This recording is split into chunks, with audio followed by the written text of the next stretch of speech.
Hello, everybody. Good afternoon, and welcome to the Lunchtime Discovery Series.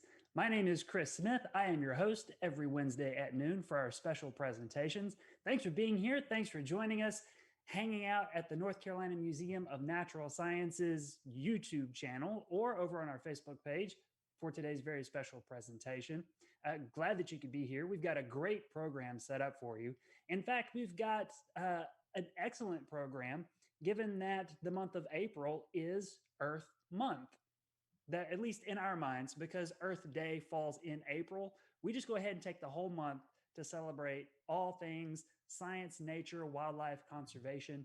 And every Wednesday at noon this month, we'll be meeting interesting people doing interesting things out there in the world of wildlife and conservation to give us their interesting stories, insights, and experiences. So make sure that you are, subscribed to the YouTube channel, because then you'll know when we're bringing you the next great program, and you can make sure you're back here next Wednesday at noon to take in the next presentation. This series of presentations is brought to you today by us at the museum, but it's also a part of the programming at the North Carolina Office of Environmental Education, who help make this show possible every single week. So many thanks to those folks over there. They know who they are, and they do all of the good work to make this thing up to this point, and then we take it and we run with it and we bring it to you out of the museum. It's a great partnership. They're great people. Everybody should give them like a big thumbs up emoji in the chat box to say thanks to them. Now, for today's program, I am very excited to welcome David Mizejewski. David is the naturalist for the National Wildlife Federation. He's got a book out all about native gardening for pollinators. You're definitely going to want to check that out. We had David on the program in person at the museum. Oh, gosh, I guess it was a couple of years ago, and everybody loved it. So we had to have David back for Earth Month again this year. David, welcome to the program. Thanks so much, Chris. I am super excited to be back. I am actually very sad I can't be there in person, because I have to say, of all of the auditoriums that I have ever given talks in, I think yours is the coolest at the museum. So exactly. Yes. Yeah. So, hopefully, next time we do this, I'll be able to travel and come down in person and do all that safely and everything. So, but yeah, I'm excited to be here today. I'm going to be speaking all about pollinators and pollinator gardening. So without further ado, I'm going to go ahead and share my screen and we will get kicked off. So bear with me for 1 second while I open up my PowerPoint. All right. While you're doing that, I'll remind everybody who's tuned in that you can drop questions and comments as we go into the chat boxes. I'm watching those, and after today's presentation, I'll grab your questions and pose them to David. So everybody, get busy in the chat. All right, well, let's kick this off here. So today I'm going to be talking about saving pollinators one garden at a time. This is something that is very important to the National Wildlife Federation, and a space and an area where we spend a lot of time and our efforts, because our pollinators are important, they're wildlife, and we need them. So I want to start by talking just a little bit about the National Wildlife Federation. We're one of the oldest and largest wildlife conservation organizations here in America. We do focus our work in North America. And so we think of ourselves as America's conservation organization, one of the things that sets us apart from some of the other big wildlife groups out there. And this is our mission: to unite all Americans to ensure that wildlife thrive in a rapidly changing world. We have our work cut out for us to unite all Americans. But it's important, right? Wildlife is a shared value that we all have, and if we're going to save wildlife, it's up to us to work together. So and it's probably no secret that one of the main reasons why wildlife are declining and are not thriving right now is because of human actions. So what I'm going to talk to you about today is one way that we can all begin to make a difference in this bigger picture of the wildlife decline that we're seeing globally. It's a lot of bad news, but I'm hoping that today you'll walk away from this presentation feeling inspired and empowered to do just simple actions. Think globally, act locally, and plant a pollinator garden. Because if I do it and you do it and all of our neighbors do it, it actually really does make a difference. So back to the National Wildlife Federation, we're doing our conservation work on a wide variety of species and ecosystems, fighting for strong wildlife protection laws like the Endangered Species Act, or more recently, the Recovering America's Wildlife Act. The Endangered Species Act, of course, brought back the bald eagle from the brink of extinction. And we were very involved in that work. Today, we're working to reintroduce bison to their native grassland habitats across America. We're working to build highway overpasses in California for the dwindling mountain lion population there. And closer to the museum, we're working in North Carolina to help protect the critically endangered red wolf. So lots of different work on different species. We also do a lot of work connecting people to nature. Some of you might have read Ranger Rick magazine as a kid. That's the National Wildlife Federation. We're still publishing that. In fact, we've got 6 Ranger Rick titles that are for all different ages. But you might have noticed that the species that I just mentioned all tended to be, big, furry, feathered, mammals and birds. That's what we tend to think of when we think of wildlife, right? But this is wildlife too. This, of course, is the iconic monarch butterfly, probably one of the first insects or any, animals that we learned as kids to identify, after maybe ladybugs and bees and things like that. And so, but this is wildlife. Insects are wildlife. And even though most of us tend to not think of them as such, they are. And they happen to be a group of wildlife that can particularly benefit by how we garden or landscape our yards and our neighborhoods and our communities. And so, unfortunately, they are representative of the fact that many of our pollinators, many of our insects are declining and rapidly. The monarch butterfly population, I'm going to talk a little bit about them later, are in real trouble and they could use our help. And so that brings us to the National Wildlife Federation's Garden for Wildlife movement. We started a program all the way back in 1973 called the Backyard Wildlife Habitat Program. Some of you guys might have participated in that or been familiar with it. More recently, we've kind of shifted the name away from the backyard and more on the action. And so we call the program today Garden for Wildlife. And I'll talk a little bit about that in a moment. But the whole point of this is to help restore habitat in what I call the human-dominated landscape. So not often the wilderness areas, right? In areas where people live or where people sort of are the major factor in the environment. So our cities, our towns, our neighborhoods, from the dense urban areas to the suburban areas and even the rural areas, the places where humans exert a huge impact on what's going on in the landscape. And so the idea was to give just regular people, average citizens, you don't have to be a wildlife biologist or a plant expert to plant a garden that's actually going to help restore habitat, not just for pollinators, but also for birds and amphibians and species that can live closely with humans in harmony if we just give them some habitat. At the same time, this is a program that from the get-go was really about helping people connect to nature.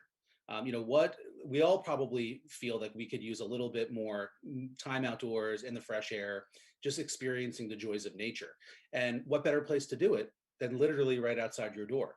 So if you follow the principles of our Garden for Wildlife program and this movement that we started back in the 70s, you will be able to do that. You'll not only be helping the local wildlife populations, but you can get outside and see and enjoy them without having to travel. And that's just a kind of a beautiful, wonderful thing. So that's what the Garden for Wildlife movement is all about. And under that umbrella is where we do a lot of this work on pollinators at the National Wildlife Federation.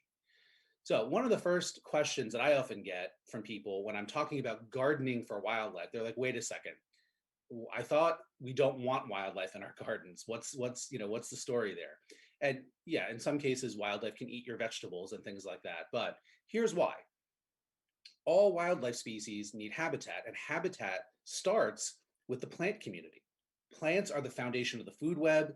They're providing the structure and that provide wildlife with some of their habitat elements that they need, like cover and places to raise young.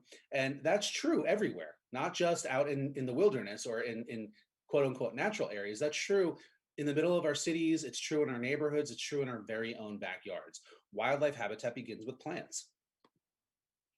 Next up in that sort of ecosystem, in that food web after the plants, are the insects. Now, again, insects are really important wildlife that we want to protect and conserve and restore and all of that good stuff. But one of the reasons is that they are a critical sort of nutrient on that food level, and they feed lots of other things higher up the food level. We'll talk about that next. But here's a really critical point. most of our insects that rely on plants for some part of their life cycle can only survive on the plants that they share an evolutionary history with, the plants that they co-evolved with over hundreds of thousands, maybe even millions of years. The majority of insects can't survive without those plants. So that becomes really important when you start thinking about what to plant to support wildlife in general, pollinators more specifically, and insects very specifically. So mentioning how important those insects are in that food web. Again, they're important wildlife, but they're also food for birds. 96% of our backyard birds feed their babies a diet of insects, spiders, and other invertebrates.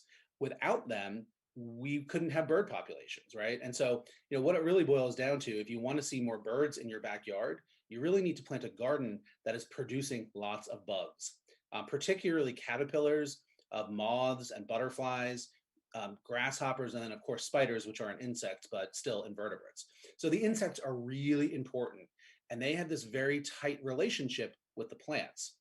And so that brings us to the concept of native plants. Now, nowadays, I think most people are familiar with the term native plants. Back when I started at the National Wildlife Federation 21 years ago, a lot of people weren't. And I'm very proud of the fact that we have been trying to educate folks about what native plants are and why they're important since then. And I think we've been part of why there's a greater awareness. But at any rate, native plants simply are just the plants that naturally grow in your region. Here in North America, we've got a few dozen different ecoregions, and each of those has different plant communities that live in them. And these are the plant communities that have been there again for hundreds of thousands or even millions of years, co-evolving right alongside the wildlife. And they're the plants that the wildlife, their life cycles are in sync with each other. And so you really can't have healthy wildlife populations if you don't have healthy native plant populations. So native plants are a really critical piece in restoring wildlife habitat, particularly for wildlife that are dependent upon plants very directly, like many of our insects and specifically many of our pollinators. So the great thing is when it comes to a garden or a landscape, native plants are a great choice. There's this sort of still persistent myth that if you plant with natives, that means you're just like letting weeds take over, and that's not true. A weed is just a plant that grows in the wrong place. So in a wildlife garden, an ornamental, non-native plant that doesn't support any wildlife would be a weed. So, but there are many beautiful ornamental native plants that serve all the functions that we want in a garden space that will be beautiful, and all of that good stuff, but they'll also be supporting the wildlife. And many of our native plants are already sort of long in cultivation. You can go to the garden center, things like the yellow coreopsis here, the threadleaf coreopsis, or the purple coneflower. This is a picture of my old yard in Northern Virginia. And these are just things that I picked up at my local garden center. It wasn't that difficult to track them down. And in a garden setting, they are great choices because they are sort of evolved and adapted to your region. Generally speaking, once you plant them and they get established, they are fairly low maintenance. You really never have to do extra watering. You definitely don't need to spray pesticides on native plants as a general rule of thumb. Now, of course, you have to pick right plant, right place. If you plant a native wetland plant in a hot, dry hillside, it's not going to survive. That's just good garden practice, right? But if you pick the right plant for the right place and it's a native species, it's going to be adapted to your local soils and the climate and the weather patterns and the precipitation and all of those things, and it will thrive with very little maintenance on your part. And of course, the key point here is that these are the plants that wildlife need to survive. And again, that is particularly true of pollinators. So just to illustrate that, this is coming from the research of Dr. Doug Tallamy. Some of you might have read some of his books. He's a partner with us at the National Wildlife Federation. He's one of the scientists that's actually studying this impact between native plants and native wildlife, particularly insects, in the human landscape, right? So again, not necessarily out in nature. And so Dr. Tallamy has produced some great studies and research and books that are more, sort of consumer oriented for, regular folks, again, who aren't necessarily scientists or botanists or entomologists, that you can read. And so his research has revealed that our native oaks in the genus Quercus, that's the genus that oaks are in, serve as the caterpillar host plant for 557 species of butterflies and moths. Okay, Compare that to something like the ginkgo, which is an ancient species, used to be native here in North America, went extinct here millions of years ago, survived in other parts of the world, is now cultivated and commonly planted as a street tree in our neighborhoods, in our cities, in our towns, even ornamentally. And ginkgo has lost those ecological connections and today supports 0 species of butterflies and moths. So think about that. Think about the power of plant choice when it comes to supporting wildlife. Sometimes one plant can make all the difference in supporting those pollinators and so that they have what they need to survive and keep their populations healthy. And that's really what this boils down to. This is what Garden for Wildlife is all about. Boils down to the fact that wildlife need plants, and specifically they need native plants. And so the act of planting something for a purpose is the definition of gardening. You know, if you like to eat tomatoes and eggplant and squash, you plant those things and you call yourself a vegetable gardener. Well, if you're planting native plants to support pollinators and other wildlife, that makes you a wildlife gardener. And hence we have the Garden for Wildlife program. So hopefully that connects the dots there about wildlife conservation and gardening. They really can go hand in hand. All right, so let's get into the nitty gritty. So all wildlife need 4 things to survive: food, water, cover, and places to raise young. These are the things that you want to think about when you are putting together your landscape, again, or your garden. You don't have to have a suburban yard to do this. You can be in the city doing container gardens or rooftop gardening or community gardens. You can be out in the country and you might have a 100-acre plot. These principles apply wherever. And the beauty is you can implement these 4 habitat components in like a million different ways and combinations. But as long as you have some element of each of them, your garden space, your landscape will actually support wildlife. And I'm going to go into some specifics on how to do this for pollinators in a moment. But if you provide those 4 things and you commit to maintaining that garden space in what we call a natural, sustainable way, not spraying pesticides everywhere to kill all the pollinators that you just attracted with the native plants, not letting your cat run around outside to eat all the animals that you've provided habitat for, conserving water, that kind of thing. If you provide the 4 components of habitat and maintain your garden naturally, that is what will earn you certified wildlife habitat status with the National Wildlife Federation. This is a fun recognition program. Lots of folks do it. It's a way kind of to join the movement, let others know that you think this is important and that you're doing this for a reason. So I'll tell you how to do that at the very end. All right, so before we get into the specifics of how to create a pollinator garden, let's actually meet the pollinators. A lot of people, I think, know the term pollinators, but maybe don't know all of the players. And you're going to be surprised at some of the animals that play this important ecological role. So first and foremost, let's just define pollinators. Pollinators are animals that move from flower to flower, consuming nectar and also pollen, which is a food source for them. But in doing so, they move some of that pollen over to the next flower or the next plant and fertilize it. So, essentially, this is plant sex. Plants can't move around like animals can to find a mate. So very cleverly, again, over the course of evolution, they have tricked the dumb animals to do the work for them. So they offer this reward in the form of food, the nectar and the pollen. The animals come in and get their reward by eating it, and then they inadvertently move the pollen around. And that allows plants to reproduce. Without the act of pollination, plants can't get fertilized and they can't produce seeds, which are the next generation of plants. And those seeds are often then packaged in, sort of delicious other food stuff. So berries and nuts and things like that all have seeds in them. And those are an important food source too. So without pollinators, none of that happens. Plants can't reproduce. Other wildlife further along the food web will lose out on critical food sources in the form of the seeds and the berries and the fruits and the nuts and all of that other stuff. So pollinators are absolutely critical for our functioning ecosystems. It's not an exaggeration to say that if for some reason pollinators disappeared today, that life on this planet would cease as we know it. It just, like, our ecosystems would crash, and that obviously would affect us. So pollinators are really, really important. So who are they?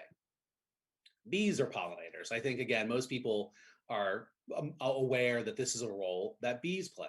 And we've got some amazing bee species out here across the country in North America. So bees are pollinators. But a lot of people don't know that wasps are pollinators too. So bees, interestingly, evolved from wasps.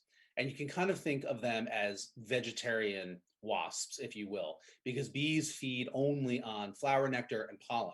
Whereas wasps, most of them still have a little bit more of a carnivorous lifestyle, but many of them still feed on flower nectar. And in doing so, just like bees, they're moving pollen from place to place. And again, unlike bees, because they are predatory or parasitic on other insects, wasps are doing double duty. Not only are they pollinators, but they're also natural pest control. They're helping to keep the numbers of some of these other insects that might potentially be pests under control in your garden space.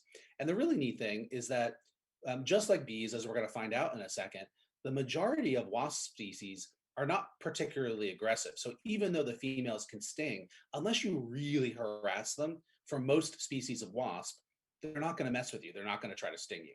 So wasps are important. This is a great golden digger wasp, pretty common across most of America. And it's just a beautiful animal.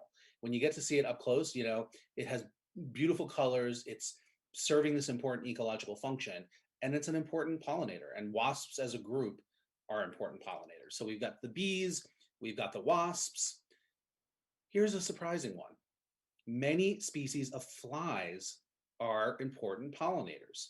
And in fact, they probably are second only to the bees in terms of the importance of the pollination service that they provide. Now take a look at this bee. I'm sorry, take a look at this fly. I was about to say what's interesting about it is that this fly is a mimic of a bee or a wasp, because again, those animals can sting.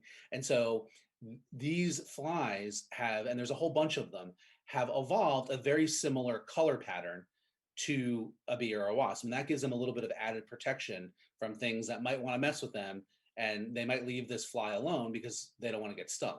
So, but a couple ID tips. If you see an insect at a flower like this, and it has those really big eyes that you can see that meet in the middle of the forehead or middle of the head, that is a characteristic of a fly. And also note that the fly only has one pair of wings. Let me go back a slide, and you'll see on this wasp that its eyes do not meet at the top of its head.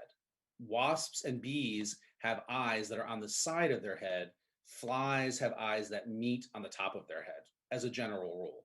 And again, the bees and the wasps have two sets of wings, whereas the flies only have one set of wings. So that's a little ID tip.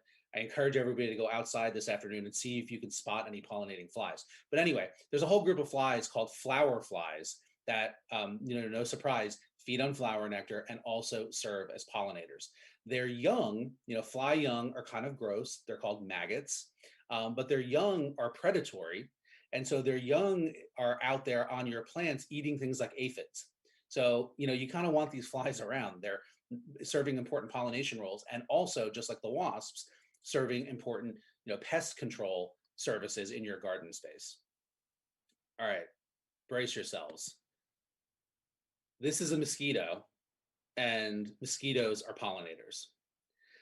I know it's probably not the news you wanted to hear, but here's the story on mosquito pollination.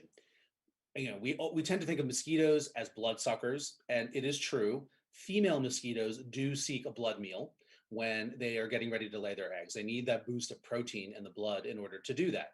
But in the big picture, beyond that, mosquitoes actually feed on flower nectar. The males do exclusively. And so they're flying around flower to flower, just like a bee, just like a wasp, just like one of these pollinating flies. And they are moving pollen as they go. Now, they're not anywhere near as efficient as some of those other groups of animals. And thankfully, there are very few plants that are sort of mosquito pollination obligated. There's a few orchids that live out in the wild here in the US that are largely pollinated, but not exclusively by mosquitoes. So the good news is you don't have to encourage mosquitoes in your yard. That is not what I'm saying. In fact, you should probably do everything you can to keep the mosquitoes away. But, as a naturalist, I think it's important to fully understand nature. So I wanted you to know that. Okay, so bees, wasps, flies, including mosquitoes. Who else are pollinators? Well, there's a lot of beetles that are pollinators. The beetles are, a whole order of insects, and not all of them are pollinators, but there are many of them. And in particular, some of these the flower beetles or longhorn beetles love to feed on the nectar and the pollen on flowers. And just like those other animals, they're moving the pollen back and forth and serve as pollinators. And they're pretty neat looking insects. This is one on a wild rose at the National Wildlife Federation headquarters up in Northern Virginia. All right, so bees, wasps, flies, and beetles. Next up are the butterflies. I think, again, a lot of people know that butterflies are pollinators. And, same story. They go to flowers, they drink the nectar, some of the pollen sticks to them, they move it to the next flower, that's pollination. Moths are pollinators as well. And I want to take 1 second to sing the praises of moths. The butterflies in the Lepidoptera, family of insects, it's butterflies and moths, they tend to hog up all the attention because they tend to be bigger and they're pretty, and we humans, we like pretty things. But moths are actually probably more important ecologically than butterflies. So just like bees evolved from wasps, butterflies evolved from moths. And you can kind of think of butterflies as day-flying moths. So most moth species tend to be nocturnal, and many of them tend to not be as bright and colorful as a result because they're flying around at night. They don't need those flashy colors like butterflies do, but not all of them. Some of them are day flying, like this hummingbird moth or sphinx moth.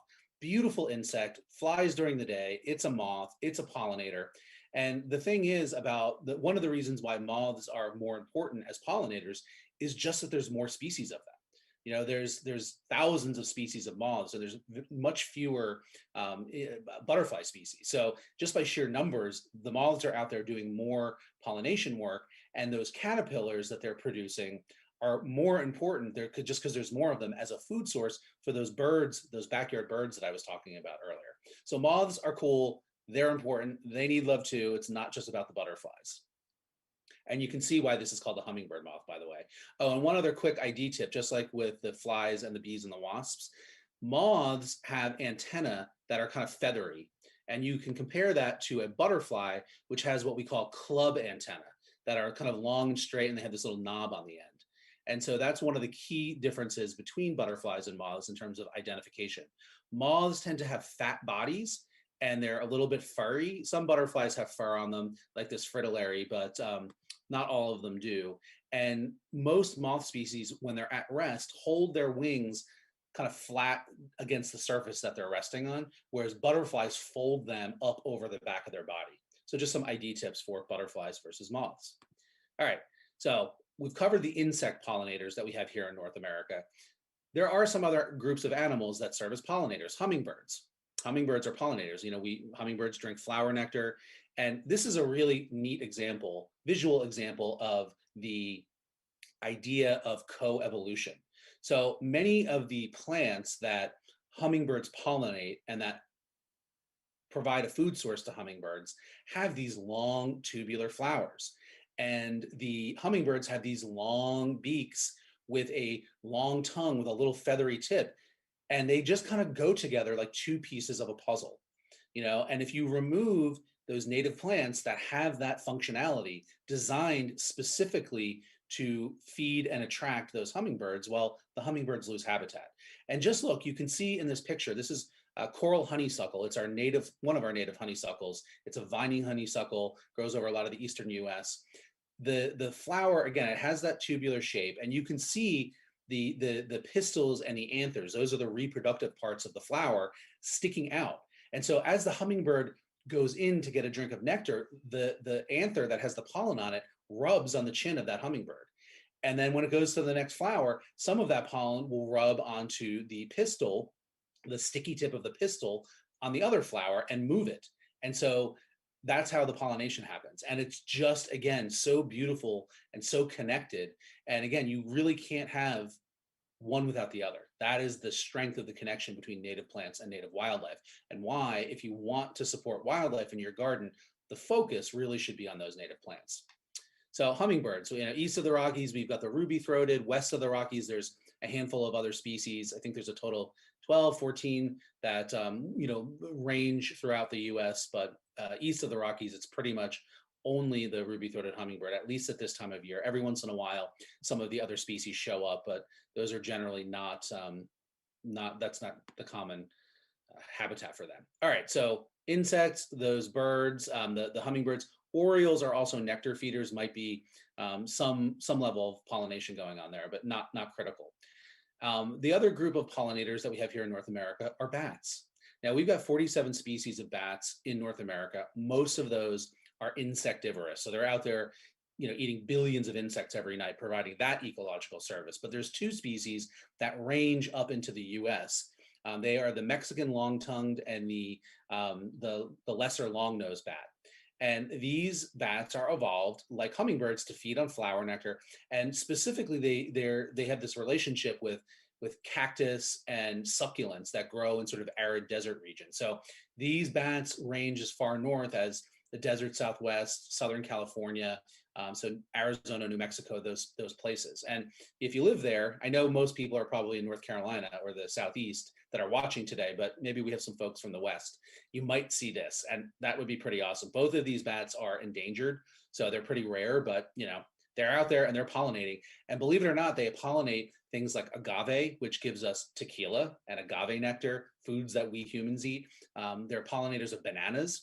So these pollinating bats, and there are other species that live in Mexico and Central and South America, are important for our agriculture. So those are the pollinators: bees, wasps, flies, beetles, butterflies, moths, hummingbirds, and bats. In other parts of the world, there are some species of mammals that are pollinators. In South America, there's new research out looking at South American opossum species that are confirmed to be pollinators.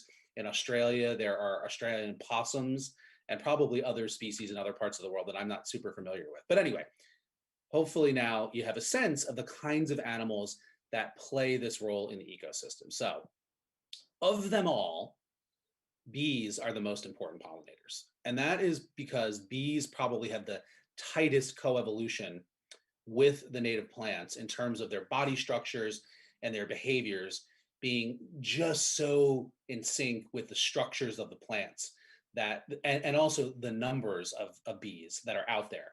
They're doing the bulk of the pollination service in the ecosystem and also of our crops.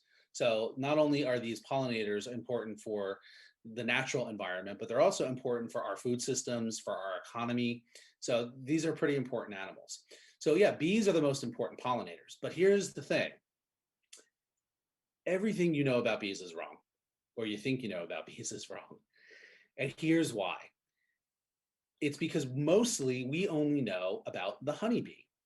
Honeybees are the most well-known bee species, the most widespread bee species, and therefore, and also probably agriculturally important bee species. So it's no surprise that that's the bee species that most of us are familiar with. And they're kind of the stand-in for bees in general and pollinators in general. But here's the thing, here in North America, honeybees are not wildlife. Honeybees are a domesticated species. They were brought over here by European colonists who, centuries ago, people learned how to take wild beehives and basically turn them into livestock. So honeybees are really the equivalent of a chicken or a cow, not a wild turkey or a bison, if that helps make sense. So honeybees are in many ways completely unlike most of the other bee species out there. And so if all we know is the honeybee, mostly what we think we know about bees doesn't apply to most bee species. So first, number one, we as kids, it's like, what are bees? Bees are black and yellow.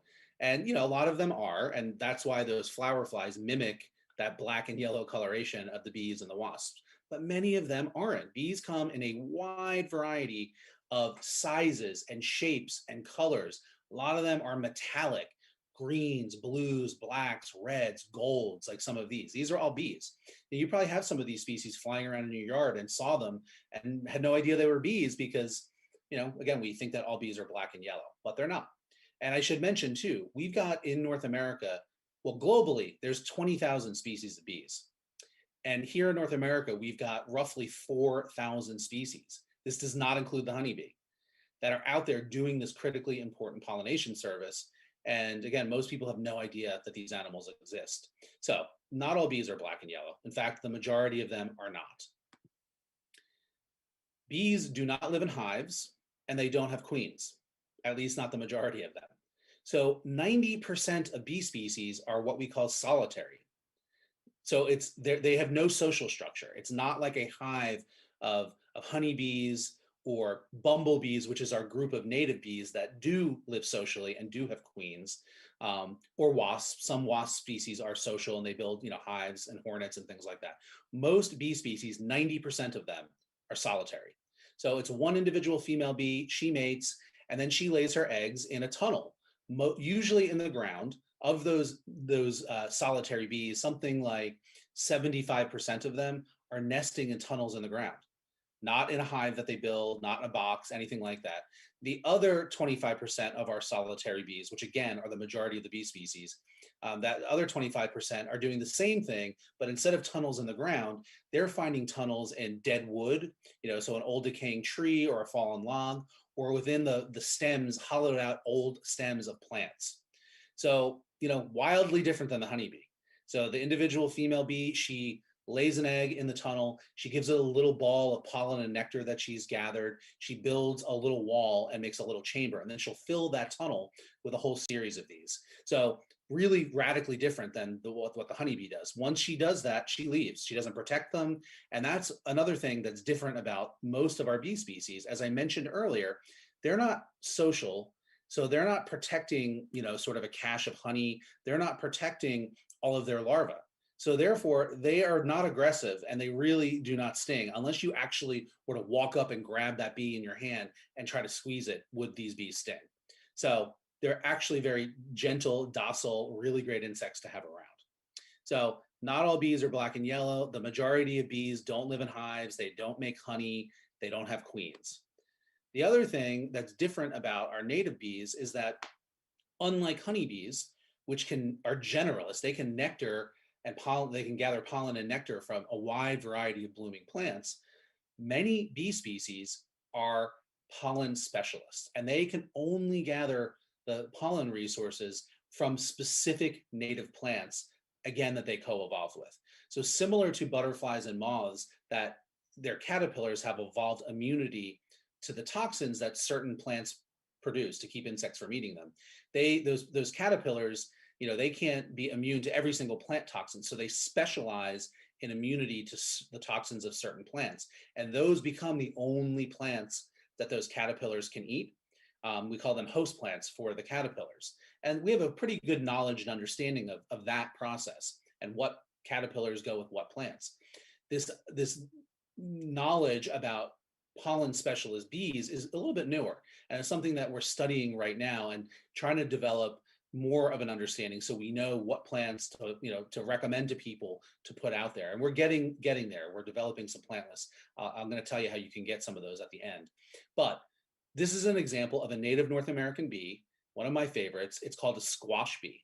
And as you might imagine, they have this special relationship with plants in the squash family, which are North American natives that we've cultivated. Zucchini, yellow squash, the winter squashes, those are all squash cultivated varieties of sort of the wild squashes out there.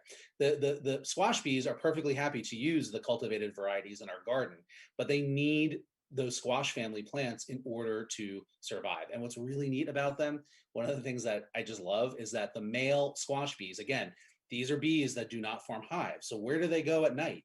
Well, they hide out in the vegetation. And in the case of the male squash bee, he will fly into the squash flower. And again, if you've ever planted zucchini or pumpkins or acorn squash in your garden, you know that those yellow flowers, they're big kind of trumpet-shaped flowers that open during the day, but as the sun goes down, they close up.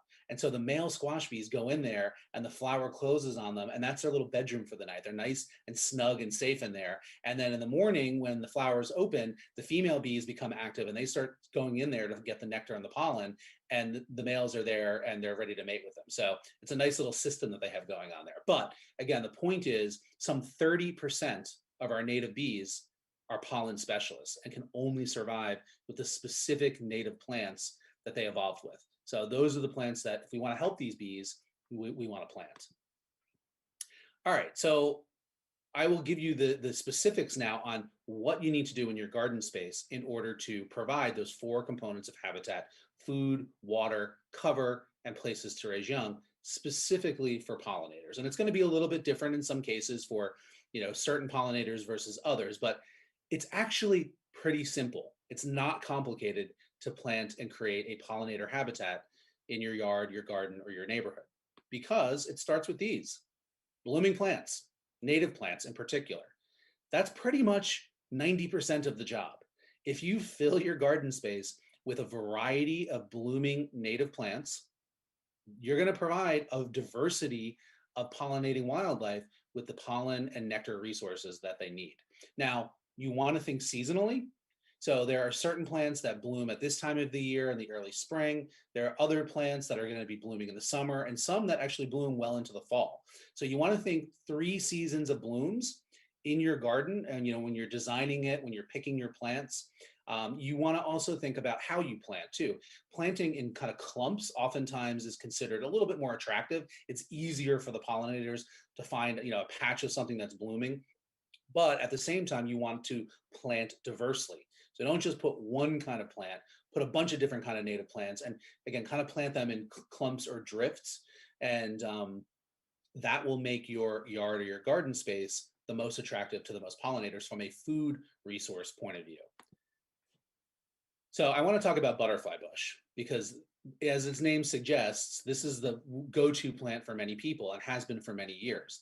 But you might be surprised to find out that it's not something that we recommend for pollinator gardens or any garden at the National Wildlife Federation. And the reason for that is this is a non-native plant. It's Buddleia, which is, has been cultivated. Origins are of Asian origin. And while it does provide nectar to butterflies and other pollinators, and it's certainly attractive to them, what we found is that this the butterfly bush has become an invasive non-native species. So what does that mean, and why is it important?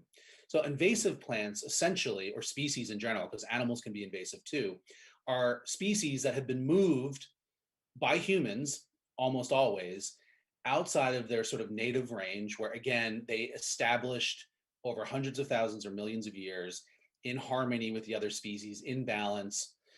They've been moved to new ecosystems by human action.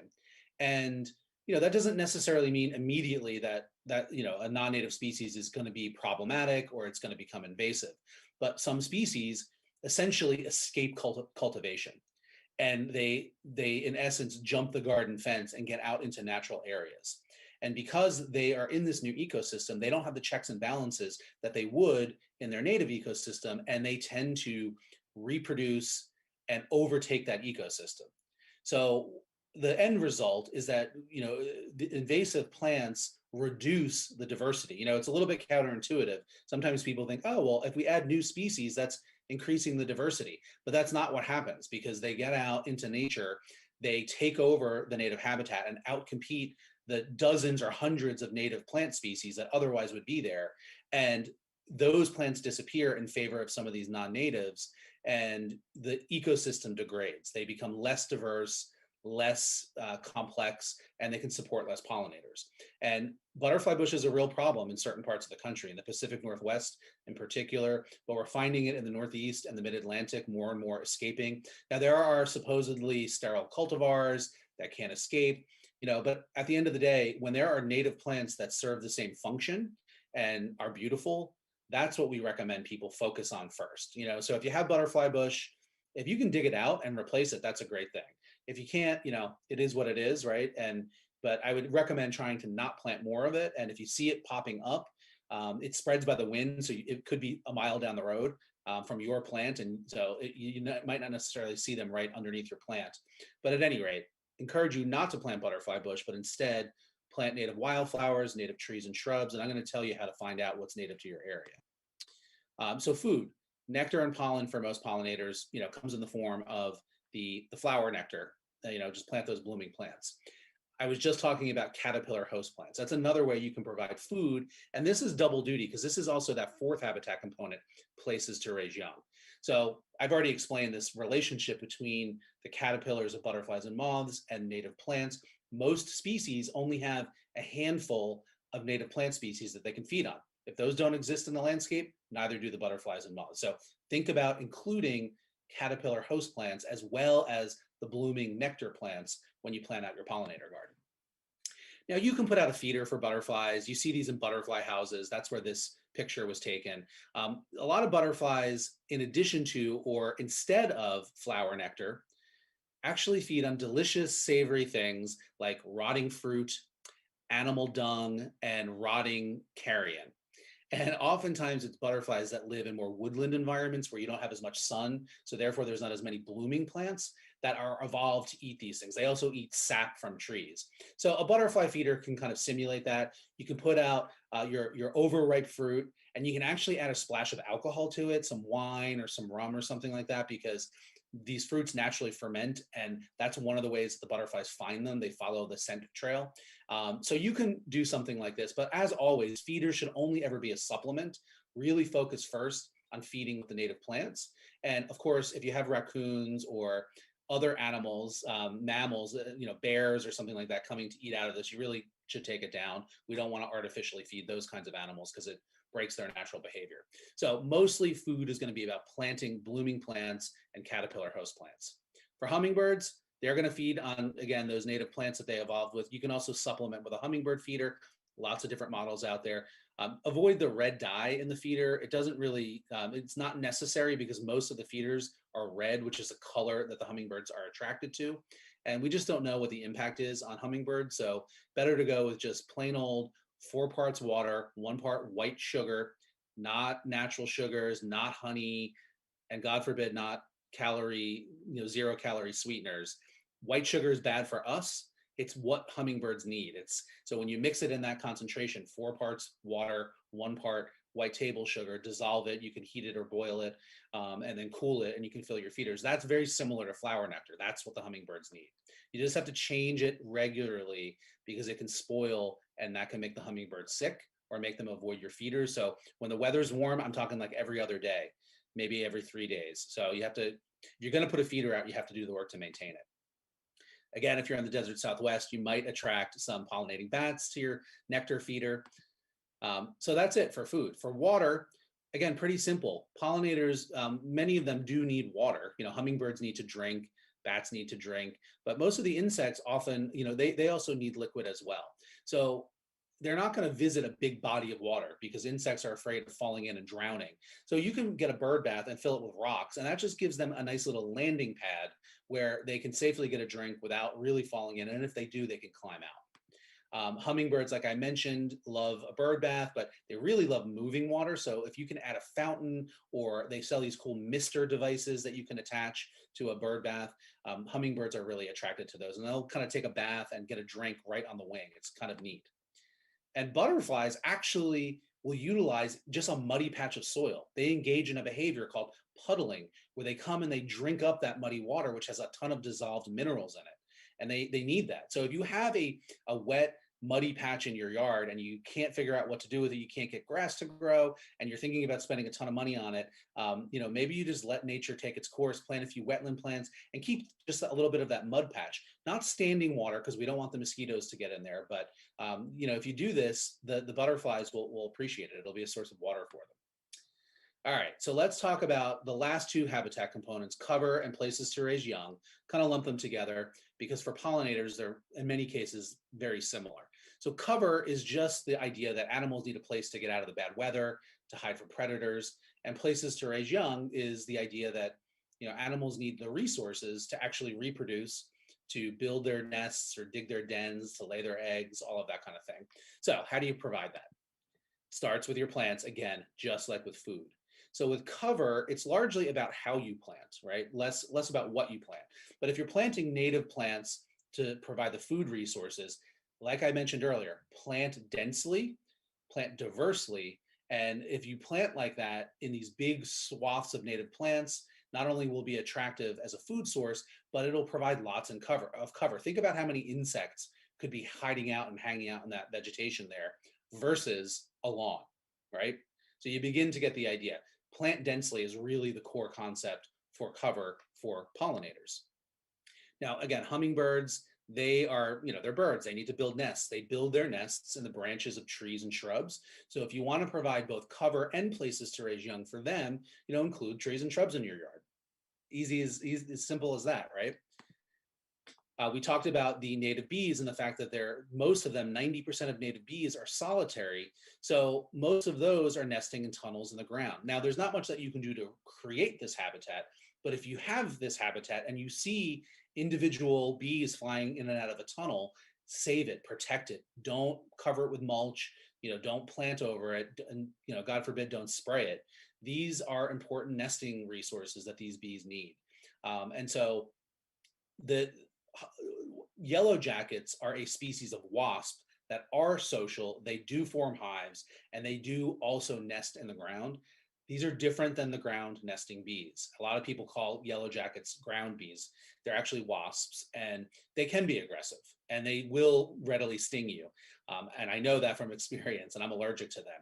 So if you see yellow jackets, that's a different story. Yellow jackets are bright yellow and black. They do not have furry bodies, and they're social. So you'll see lots of the insects coming in and out of the hole. If you see those on your property and they're in an out of the way space, just leave it.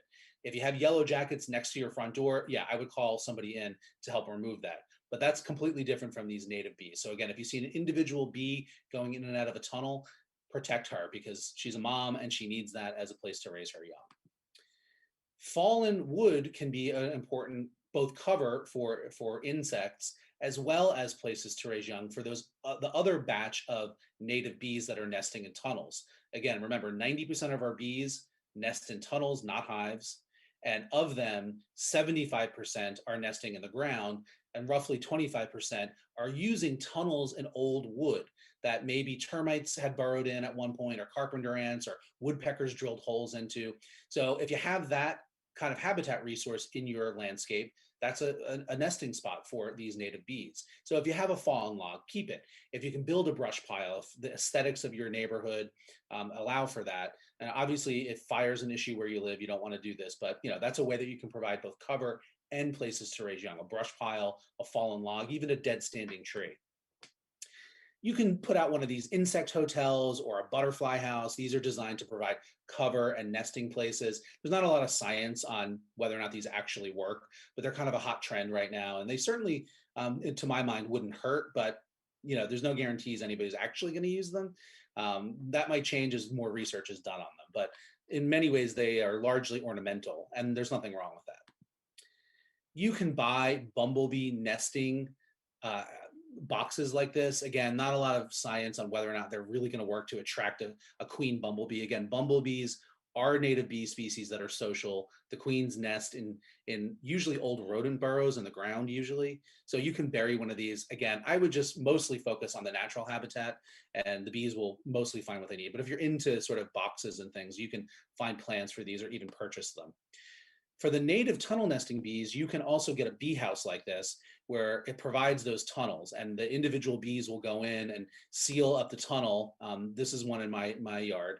But the thing is that these unnaturally concentrate these native bees in a spot, one area where they don't naturally sort of congregate when they nest. And so parasites can kind of take over these boxes. So if you want to do something like this, the most ideal thing to do is actually harvest the little bee pupa cocoons in the fall, keep them in a refrigerator in like a humid plastic container, and then put them out in the spring with fresh tubes. That keeps the parasites down. But if you're not willing to do that work, totally fine. Just have natural habitat, and the bees will find the nesting resources that they need. And one of the ways that you can do that is by leaving your plant stems. So don't be overly tidy. Again, you don't have to have your yard be a mess, but in the fall, when your perennial plant stems die, inside of them are many bee species have laid eggs of their babies in there. So keep them standing as long as you can. Those seed heads are important food for the birds throughout the fall and the winter. And at this time of year, try to leave at least a foot of those dead stalks standing. And as the perennial sprouts from the ground, they'll cover that up pretty quickly, but you'll at least preserve some of that nesting habitat for the native bees. You can put out a bowl of mud and your neighbors will think you're nuts, but I have done this, and the native bees use the mud to build the chamber walls in their tunnels.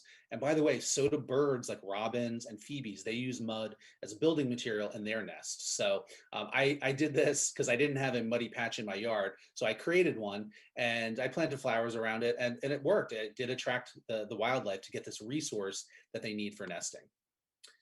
This is leafcutterbees, another group of our native bees. So if you see little circular, semicircular holes chewed out of your plant leaves, instead of using just mud, they use a little leaf round in their tunnel as the chamber wall. So if you see this, don't worry, it's just a sign of leafcutterbees.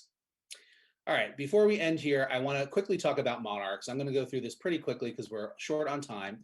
Monarchs are awesome. They're beautiful. They're iconic. They're migratory. They have this great migration pattern. East of the Rockies is the eastern population. They all go down to Mexico from the entire, 2/3 of the continent. They go down to one spot in Mexico. West of the Rockies, they go from inland sort of to a bunch of different spots along the California coast. But monarchs are disappearing. The latest numbers are bad. This is the numbers for the eastern population. You don't have to look at them specifically, but just look at the downward trajectory. The eastern population of monarchs is down. It's been down as much as 90%. Right now, it's around 80% down from where it was at its population highs in the 90s. The western population is in even worse shape. If you look at the green bar, we have less than 1% left of the western monarch butterfly as of this year's counts. So they're in real trouble. This is a monarch caterpillar. What can we do to help the monarch to turn it around? It's simple. Plant native milkweed, their only caterpillar host plant. Remember, we talked about caterpillar host plants. That's it. That's all the monarch caterpillars can feed on. And then, of course, you want to plant a variety of nectar plants for the adults. And milkweed has a little bit of a PR problem because people think it's a weed because it's got weed in the name, but many of our native milkweeds, and there's over 90 species of milkweed that are native in North America. Every region has at least a few. They're beautiful, they're ornamental, and many of them are already, again, in cultivation that you can buy at the garden center or the native plant shop. Don't plant tropical milkweed. This is the one with the red and yellow flowers. This can be problematic. It can spread disease. It can stop the migration of monarch butterflies when planted at the very southern end of their range in the US. And again, just like with butterfly bush, even though the monarchs will use this, there are native versions that are not problematic. So try to focus on that. This is I put in the Raleigh zip code to the National Wildlife Federation's native plant finder. And these are all the native milkweed species found in that zip code. So again, there's a bunch of them. And most of these are probably native throughout all of North Carolina and much of the Southeast and Mid-Atlantic. So I'm going to show you the website and where to do that in 1 second as I wrap up. All right, so yeah, the National Wildlife Federation has a whole effort called the Mayor's Monarch Pledge. You can Google that, and it's a great way for your whole community to get involved in monarch conservation. All right, so to finish here, you provide the food, water, cover, places to raise young. You have to maintain your garden in a natural, sustainable way if it's really going to help pollinators. The reality is that pollinators are declining rapidly. Pesticides, disease, climate change, invasive non-native species all build up to help with habitat loss. And sometimes it's just direct habitat loss. We paved over all their habitat. And the reality is, this is kind of morbid, but it's true.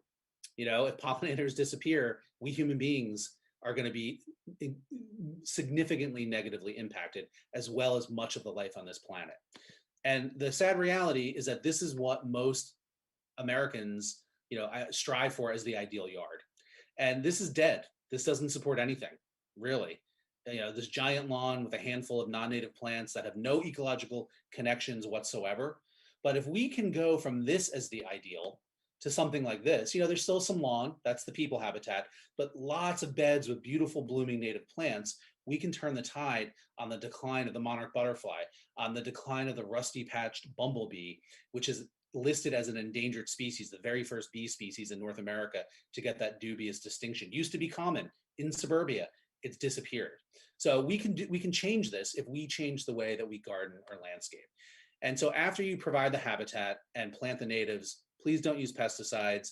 They kill, even botanical ones, even the ones that the mosquito spray companies say, oh, these are safe, they're EPA approved.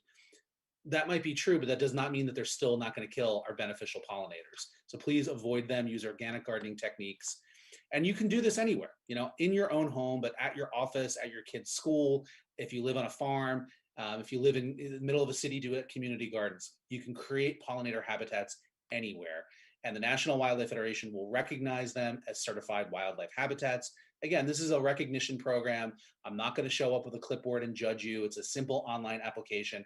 But again, it's a way for you to join the movement, to be able to purchase one of our yard signs, share it with the world. That's one of the ways that we financially support this program, is when people buy the signs and get certified. We are a nonprofit organization. So when you do that, you're helping us get the word out to even more people.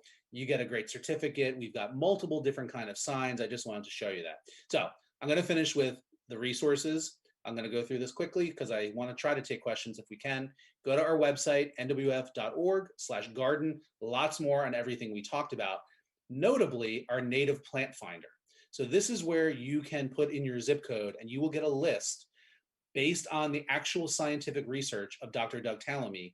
And you can do this anywhere in the US. Put in your zip code and click Find Native Plants, and you will get a list by rank order of the number of butterfly and moth species they support as caterpillar host plants.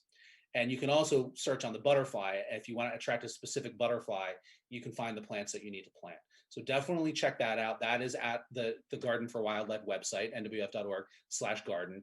And I'm really excited to announce this. We actually haven't fully launched this yet, but it's about to, we're about to start promoting it. We've got a new website called gardenforwildlife.org. And this is where we're actually selling native plants. I don't want to be too sales pitchy here, but we've done a ton of research and all of the hard work for you. We've got a couple different plant collections. This right now is just for the Northeast and the Mid-Atlantic, but we picked species. You can get packs of for pollinators for 6 packs or 12 packs. It comes in recyclable, sustainable containers. You get garden designs with it, a bunch of other stuff that you get with this. And we have picked these plants specifically. They're all native to where you live in your region, and they specifically support those pollinator specialist bees and as caterpillar host plants. So gardenforwildlife.org. It's live now if you want to go check it out. We're really launching it on April 20th, so stay tuned. We've got a whole shop website where you can also buy birdhouses and nesting boxes and bat houses and bird baths. All of the sales of all of this stuff go to support the National Wildlife Federation. So definitely check that out. If you're on social media, follow us on Facebook, on Twitter. We just created an Instagram and a Pinterest, so we're there as well. It's Garden for Wildlife. If you search, you'll find us. I want to give a last shout out to the North Carolina Wildlife Federation. They are the National Wildlife Federation state affiliate. We've got an affiliate in every state and territory. So if you're watching and you're not in North Carolina, you can search on our website and find your state affiliate. But the North Carolina Wildlife Federation is super active in the Garden for Wildlife movement in North Carolina and can provide a lot of really North Carolina specific resources. So definitely check them out. And very last thing is, Chris had mentioned at the top, I have a book out. It's called Attracting Birds, Butterflies, and Other Backyard Wildlife. It's a how-to book. It will walk you through the process on how to do this. I've got plant lists, illustrated projects, over 200 photos to inspire you. And again, all the sales of the book go to support the wildlife conservation work of the National Wildlife Federation. So I am done. I am ready for questions. I'm going to stop sharing my screen so I can see questions. And we're just a little bit over time, but I'm willing to hang out for, if we have any good questions. Excellent. Everybody, let's drop clapping hands emojis for David into the chat box. Thanks, David. That was amazing. So much great information to get people on the path to making wildlife-friendly garden spaces wherever they happen to be. We do have some good questions here. Kim, early on in the program, was curious about ideas on how schools can create pollinator-friendly areas. Any specific tips for schools? Yeah, absolutely. Google schoolyard habitats. The National Wildlife Federation has a whole branch of everything I was just talking about specific to schools. We do this work under the umbrella of our Eco Schools USA program, which is all about greening the school experience from the grounds to the curriculum to the purchasing. So really great programs, a ton of resources that again are very specific to schools. And again, you can Google Eco Schools USA or Google Schoolyard Habitats NWF, and you'll find all of that information. Great question. We got to get the next generation involved, and working with the schools is a great way to do it. Absolutely. Let's see here. Another Chris, a different Chris, wanted to know if you could speak to how to encourage nesting structures. So I'm assuming that means nesting structures for the native bees. So I think, again, as I was saying, just having lots of native plants out there and not cutting them all the way down to the ground is a really important thing that you can do for some of these native bees that nest in plant stems. Again, leave about a foot of that stalk, that dead stalk in the fall, leave that up year round and let the green growth at this time of year cover over it. So that's one thing you can do. You can leave a dead or dying tree on your property. That's going to be tunneling spots again for some of these native bees. Leave that fallen log. You can take plant stems and make little bundles of them and hang them in places around your yard. I have a project like that in my book. You can kind of artificially make them as well, but if you want to do the natural, provide them naturally, again, it's the dead and dying plants. And again, if you have bare patches in your garden, it's okay to leave some bare patches and not cover everything with mulch or plants. And you might attract some of these ground nesting bees, which again are the majority of our bee species. As far as nesting structures for the hummingbirds, just plant trees and shrubs. And I mean, it's mostly your plants that are going to do the work there. Marty wants to know if we can't have large native tree hosts in our landscapes, is leaving smaller scrubby natives still helpful? Absolutely. And, I didn't go too much into this, but if you go to the Native Plant Finder, which is on nwf.org/garden, you can just Google Native Plant Finder. It's the first link that comes up.